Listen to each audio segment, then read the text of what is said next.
Assalamualaikum warahmatullahi wabarakatuh. Halo semuanya, apa kabar kalian hari ini? Semoga kita semua dalam keadaan sehat dan selalu dilindungi oleh Allah Subhanahu wa Ta'ala. Kenapa? Karena kondisi lingkungan kita sekarang ini sedang tidak baik. Oleh sebab itu, kita harus tetap berada di rumah. Dengan jangan lupa, kita harus tetap menjaga kesehatan diri dengan cara pertama, selalu mencuci tangan di rumah seperti ini. Dan jangan lupa selalu berperilaku hidup bersih dan sehat. Oke? Oh iya, hampir lupa. Ibu belum memperkenalkan diri ibu. Nama ibu Nurul Jannah. Hari ini ibu akan membahas pembelajaran kelas 4. Sudah siap? Nah, tapi sebelumnya ibu ingin mengajukan pertanyaan kepada kalian terlebih dahulu. Apakah kalian pernah membayangkan ingin menjadi seorang apa di kemudian hari? Ayo, sudah pernah membayangkan tidak? Pengen jadi apa ya? Nah, selain itu, apakah yang kalian bayangkan itu sebuah kegiatan atau pekerjaan? Gimana? Untuk mendapatkan jawabannya, ayo kalian ambil buku tema kalian, buku tema 6, seperti berikut ini. Dan sudah? Kalau sudah ada buku tema 6-nya, coba deh kalian buka sama-sama di sub tema yang pertama. Sudah? Oke, bagus. Nah, kira-kira tentang apa ya buku tema 6? Apa? Yap, betul sekali. Buku tema 6 itu dengan tema cita-citaku. Di sana, pada subtema pertama itu bersubtemakan aku dan cita-citaku. Terlihat kan, pada halaman pertama ada seorang anak yang membayangkan ingin menjadi apa di kemudian hari. Nah, sama kan seperti pertanyaan ibu?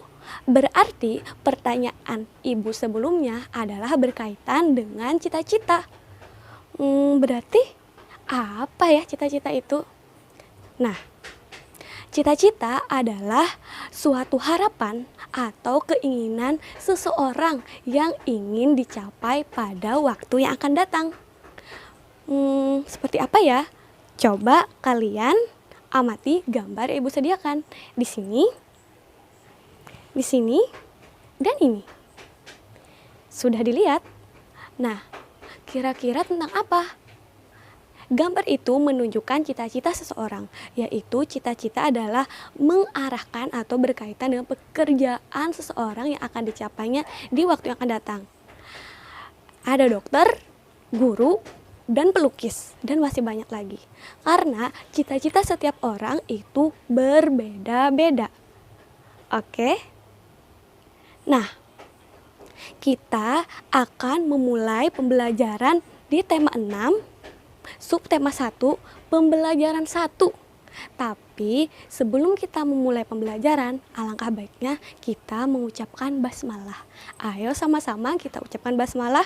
Bismillahirrohmanirrohim. Sudah? Alhamdulillah, semoga penjelasan apapun dan kalian diberikan kemudahan dalam memahami penjelasannya. Nah, di pembelajaran tema 6, kita akan belajar dengan tujuan pembelajaran adalah sebagai berikut. Nah, dengan tujuan pembelajaran tersebut juga memiliki fokus pembelajaran. Apa ya fokus pembelajaran di pembelajaran 1? Fokus pembelajarannya adalah bahasa Indonesia dan ilmu pengetahuan alam. Sudah siap ingin belajar?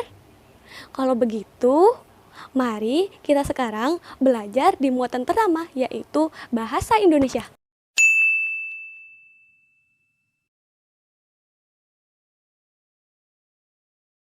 Pada muatan bahasa Indonesia, sesuai dengan tujuan pembelajaran yang ibu tampilkan tadi, kita akan belajar mengenai mengidentifikasi ciri-ciri puisi.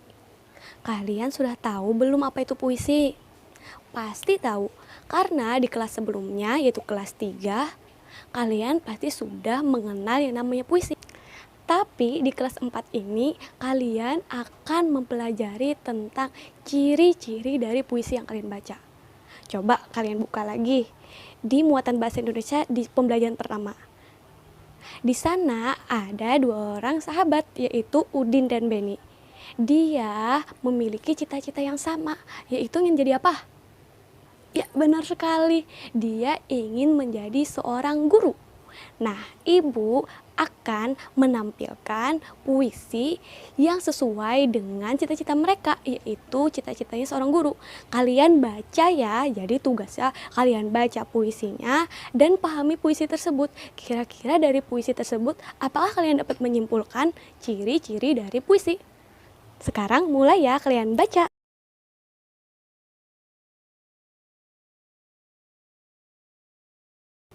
Nah, kalian sudah baca kan puisinya? Kira-kira apa ciri-ciri dari puisi ya setelah kalian baca-baca dari puisi yang disajikan Ibu tadi? Apa yo? Belum mengerti? Tidak masalah, Ibu akan jelaskan ya. Nah, coba lihat skema puisi berikut ini. Sambil dilihat ya.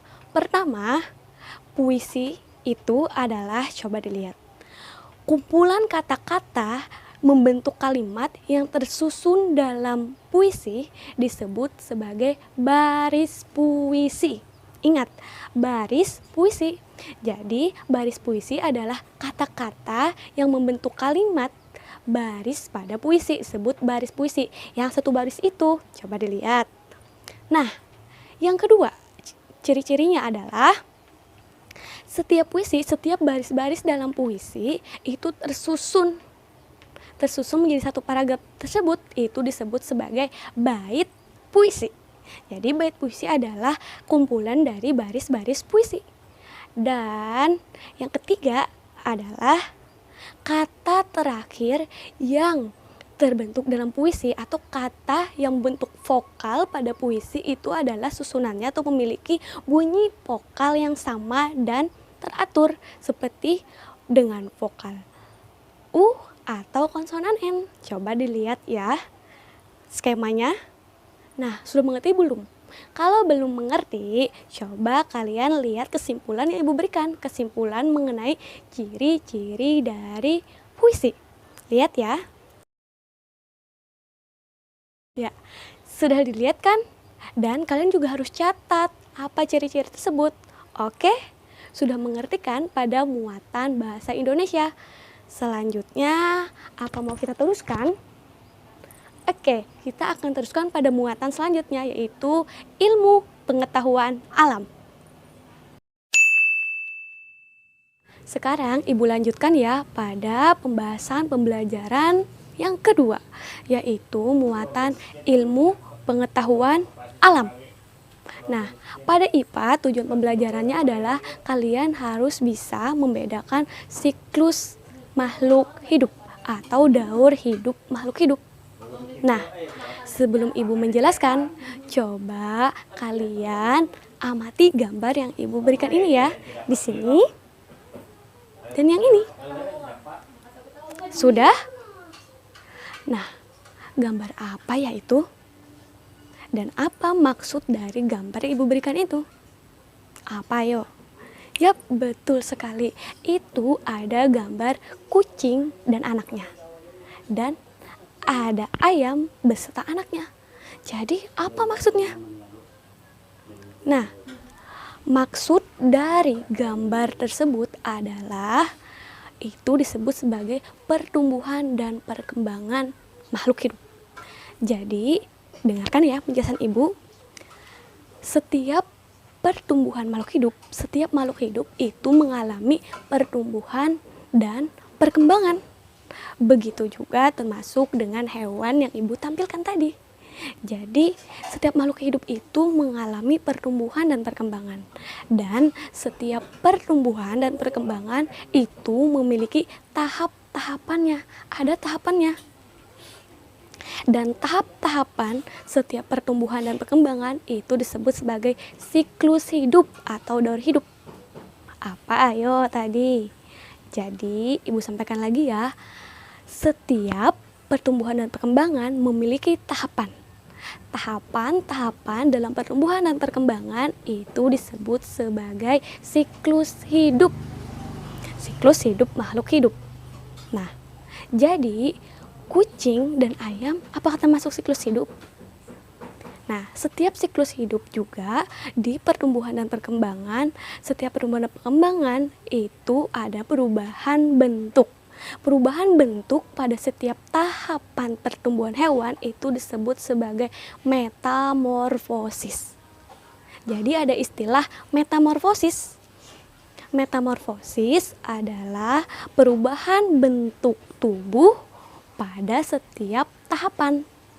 Nah, apakah kucing termasuk metamorfosis? Dan ternyata apa ayo? Betul sekali, sesuai dengan gambar yang kalian amati, kucing termasuk hewan yang tidak bermetamorfosis dan ayam pun begitu. Kenapa? Karena sesuai pengertiannya tadi, metamorfosis disebut sebagai perubahan bentuk tubuh makhluk hidup pada setiap tahapannya. Dan ayam, kucing itu tidak mengalami perubahan bentuk tubuh. Lihat gambarnya. Kucing dan ayam itu hanya mengalami perubahan ukuran tubuhnya. Mulai dari anak kucing sampai kucing dewasa, bentuk tubuhnya tetap sama, cuman ukurannya saja yang berbeda. Begitu pula ayam, ayam juga begitu, cuma ukurannya saja berubah. Jadi perlu diingat, kucing, ayam itu bukan termasuk hewan yang mengalami metamorfosis. Oke? Selanjutnya, Ibu punya gambar yang lain lagi. Coba kalian lihat ya. Ini, dan ini. Sudah? Kalian sudah melihat gambarnya apa? Di sana ada gambar kupu-kupu, belalang, dan katak. Apa bedanya dari dua gambar yang Ibu amati sebelumnya? Apakah kupu-kupu, belalang, dan katak itu juga tidak mengalami metamorfosis?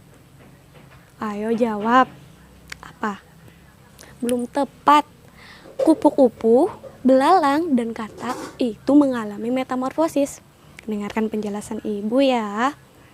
Metamorfosis itu terbagi menjadi dua. Metamorfosis sempurna dan metamorfosis tidak sempurna. Metamorfosis sempurna adalah bentuk perubahan bentuk tubuh makhluk hidup yang berbeda-beda pada setiap fasenya. Itu metamorfosis sempurna. Jadi pada setiap fasenya itu selalu berubah-ubah. Tidak ada bentuk yang sama. Sedangkan metamorfosis tidak sempurna adalah perubahan bentuk tubuh makhluk hidup yang pada fasenya memiliki kesamaan atau tidak berubah-ubah pada setiap fasenya. Coba kalian klasifikasikan kupu-kupu, belalang, dan katak, apakah itu termasuk metamorfosis sempurna atau tidak sempurna? Nah, kupu-kupu itu termasuk sebagai metamorfosis sempurna karena kupu-kupu memiliki perubahan bentuk tubuh makhluk hidupnya setiap tahapnya berbeda, yaitu yang pertama, mulai dari kupu-kupu dewasa yang mengalami bertelur, terus keluar telur, telur berubah menjadi ulat, dan ulat berubah menjadi kepompong. Kepompong baru berubah jadi kupu-kupu, dan setiap bentuk dari fasenya itu berbeda-beda, dan itulah yang disebut sebagai metamorfosis sempurna. Jadi kupu-kupu termasuk hewan bermetamorfosis sempurna ya. Sedangkan belalang, coba kita lihat belalang. Belalang itu disebut sebagai hewan yang tidak mengalami metamorfosis sempurna atau metamorfosis tidak sempurna. Karena pada belalang itu ada fase yang sama. Yang pertama, belalang dewasa bertelur. Telur belalang Yang ketiga, nimpa tak bersayap. Dan keempat, nimpa bersayap.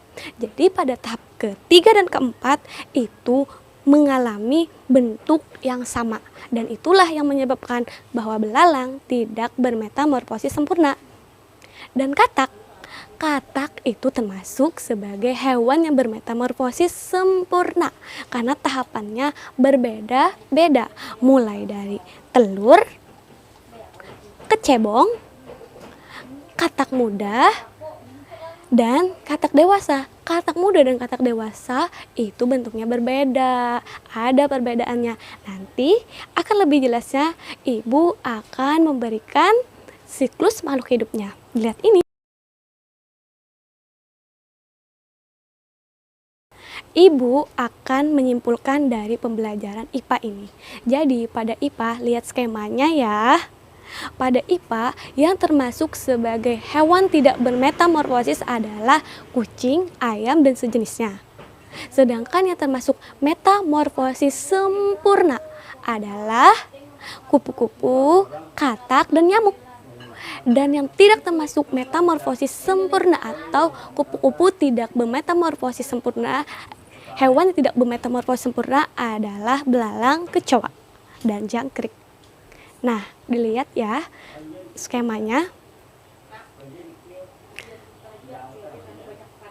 Sudah sampai di sini pembelajaran kita. Ibu akan rangkumkan di akhir mulai dari pembelajaran bahasa Indonesia sampai dengan IPA yang kita pelajari tadi. Oh, jangan lupa, tetap nih Ibu akan melakukan simulasi mencuci tangan supaya kalian jangan lupa di rumah tetap belajar dan tetap mencuci tangan. Caranya adalah tuangkan sabun di tangan, gosok-gosok, buat jari begini, jari kanan, tangan kanan di atas kiri, selanjutnya begini, digenggam, mengunci, begini. Sudah, dan bilas dengan air yang mengalir. Ya, jangan lupa tetap berperilaku hidup bersih dan sehat, dan walaupun di rumah harus tetap belajar. Sampai jumpa. Wassalamualaikum warahmatullahi wabarakatuh.